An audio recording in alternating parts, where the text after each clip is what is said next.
Bonjour à tous, aujourd'hui on se retrouve avec Julien qui parle un peu de son parcours. Je m'appelle Julien Bourse, j'ai 22 ans, j'habite en région parisienne, je suis actuellement en quatrième année d'un bachelor in Business and Administration que je poursuis à l'EDEC en filière marketing et cette année j'ai pris l'horizon communication 360 degrés. Est-ce que tu peux nous parler un petit peu de ton parcours scolaire avant d'en arriver là? Alors bien sûr, alors le bac, alors j'ai commencé avec une troisième professionnelle, donc j'ai passé un brevet des collèges professionnels. Par la suite, j'ai fait un baccalauréat donc professionnel spécialisé dans la vente. Après, j'ai fait un BTS, Management des unités commerciales, donc en 2 ans. Et c'est à la suite de ce BTS que j'ai intégré en troisième année, du coup, en marketing l'EDEC. Du coup, comment s'est passé ton bac pro? Est-ce que tu peux nous en parler un petit peu? Bien sûr. Alors donc le bac pro, donc comme je t'ai dit, je l'ai intégré donc après la troisième professionnelle. Alors faut savoir qu'en seconde, en bac pro, tu as un enseignement qui va être général, donc du commerce, de la vente et de la connaissance client. Et à partir de la fin de seconde, pour ta première et ta terminale, tu choisis vraiment entre le commerce et la vente. Donc si on devait un petit peu expliquer, le commerce, ça va être tout ce qui va être point de vente, où on va attendre le client, et la vente, tu vas au devant du client. Donc en commerce, on va être sur des points de vente pour les stages, alors qu'en vente, on va être plus sur des concessions automobiles, des agences immobilières. Moi, mon parcours au sein du baccalauréat professionnel vente s'est bien passé. Voilà, j'ai été accompagné par des enseignants bienveillants. J'ai pu faire des stages qui m'ont apporté une forte valeur ajoutée, notamment sur la connaissance client, et puis accessoirement sur le marché de l'immobilier et de l'automobile. Et voilà pour le bac pro. Et du coup, à la sortie du bac, t'avais eu combien d'expériences professionnelles?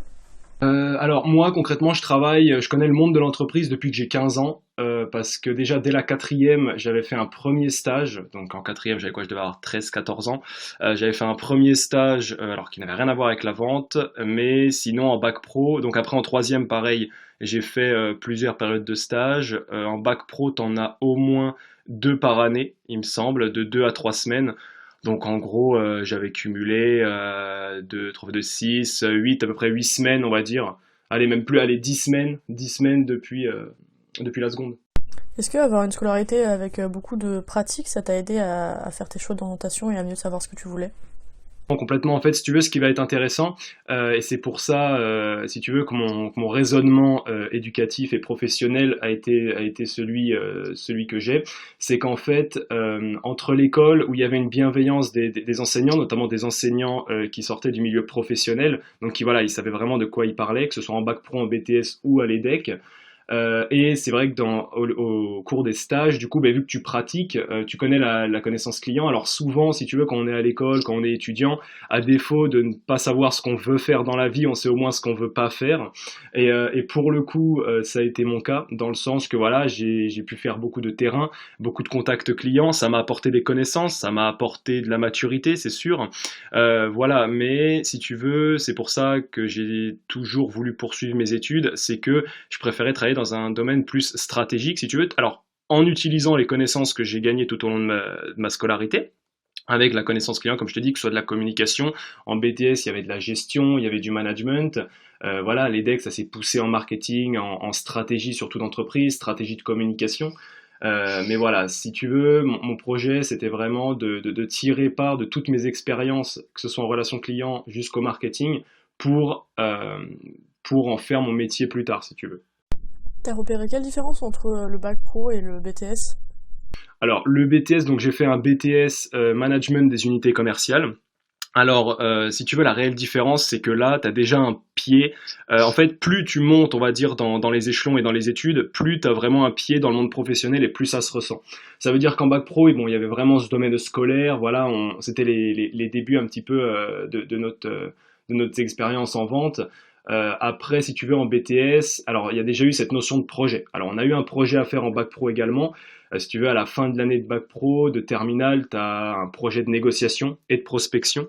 Donc en gros, mon entreprise, moi je travaillais au sein d'une agence immobilière et mon entreprise du coup donc vendait bien sûr donc des maisons et j'ai dû présenter au cours de l'oral de négociation ces maisons. Au niveau du BTS, si tu veux, l'enseignement est relativement le même dans le sens que mon BTS, je l'ai fait au sein de mon lycée. Mon lycée, donc, qui avait l'étiquette, si tu veux, lycée des métiers. Donc, il y avait la partie professionnelle et le lycée général. Et du coup, j'ai fait tout mon bac pro et mon BTS, donc 5 ans dans le même lycée. Donc si tu veux, j'ai un peu vu les mêmes profs, alors même si les profs sont différents entre le BTS et le bac pro, hein. Mais ce que je veux dire, c'est que j'ai vu les mêmes méthodes d'enseignement entre le BTS et le bac pro, même si il y avait voilà un projet à faire en BTS de développement de ton unité commerciale tout au cours des 2 années, parce qu'il faut savoir qu'en BTS, tes stages, il est fortement recommandé, si ce n'est obligatoire, de le faire au sein de la même unité commerciale. Voilà, parce que tu as vraiment un projet, si tu veux, au fil de l'eau à développer.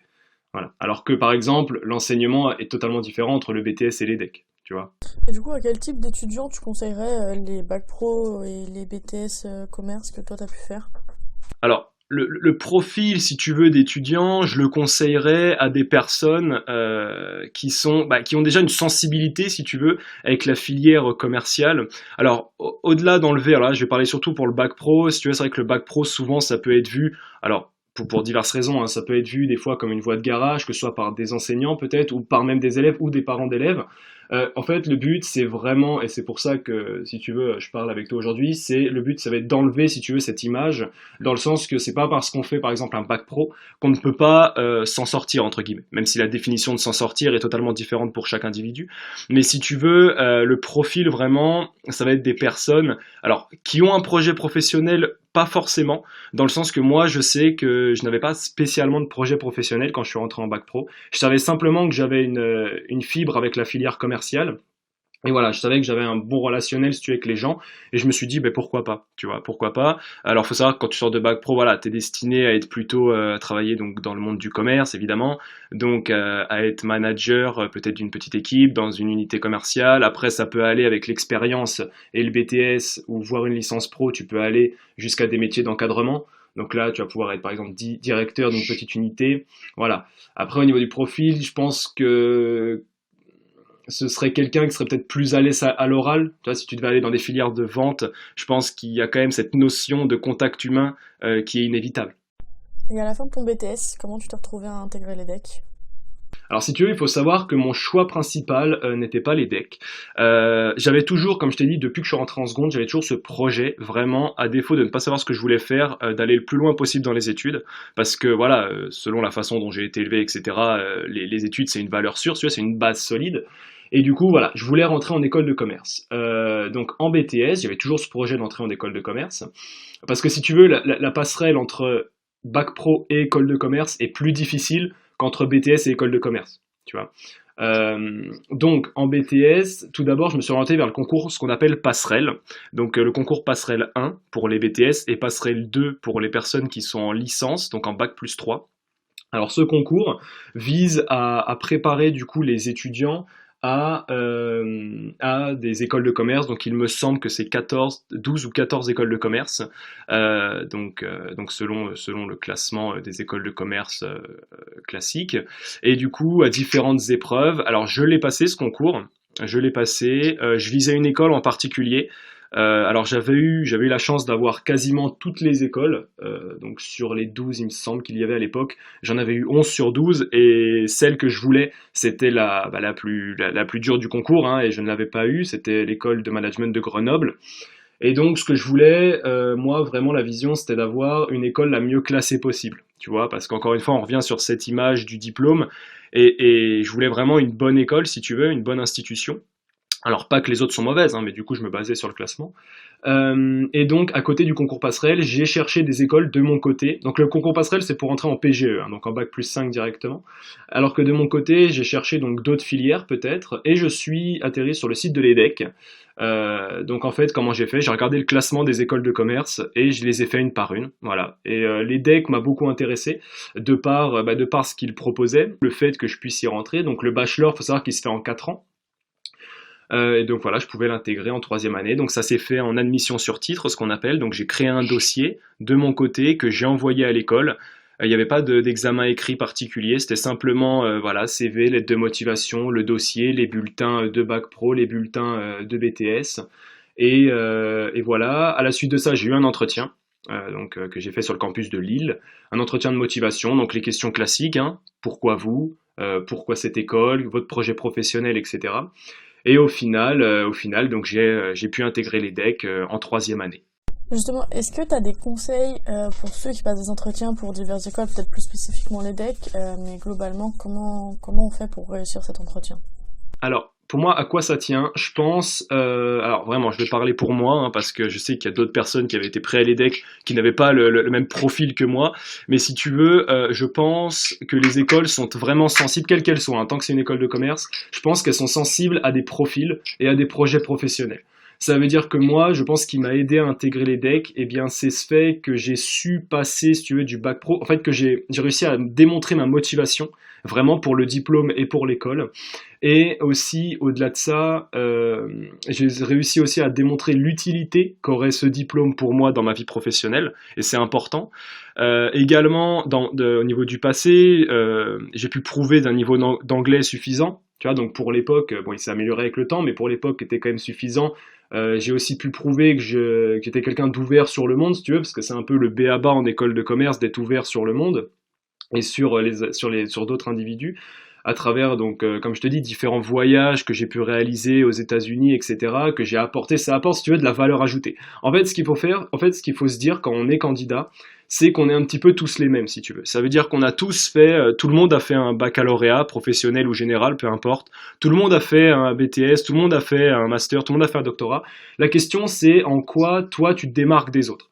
Et moi, par exemple, si je devais te parler dans mon cas, parce que ce qui me permettait de me démarquer un petit peu de la base, on va dire, eh bien, je te dis, c'est mes voyages que j'ai pu faire aux États-Unis, c'est le concours d'éloquence que j'ai pu remporter en BTS, c'est les différentes expériences professionnelles que j'ai eues depuis que j'ai 15 ans, tu vois. Voilà, tout ça, ça a permis, je pense, de plaire. Au niveau de l'école, il faut vraiment connaître, je pense, l'école et pas voilà. Enfin, de toute façon, ça c'est classique, hein, mais ne pas se dire, voilà, je postule pour postuler, quoi. Il faut vraiment avoir un projet professionnel. Et parce qu'il faut pas oublier que les écoles de commerce sont, alors sauf si tu le fais en alternance, mais il y a un coût. Et qui dit coût dit investissement, qui dit investissement dit attente de rentabilité.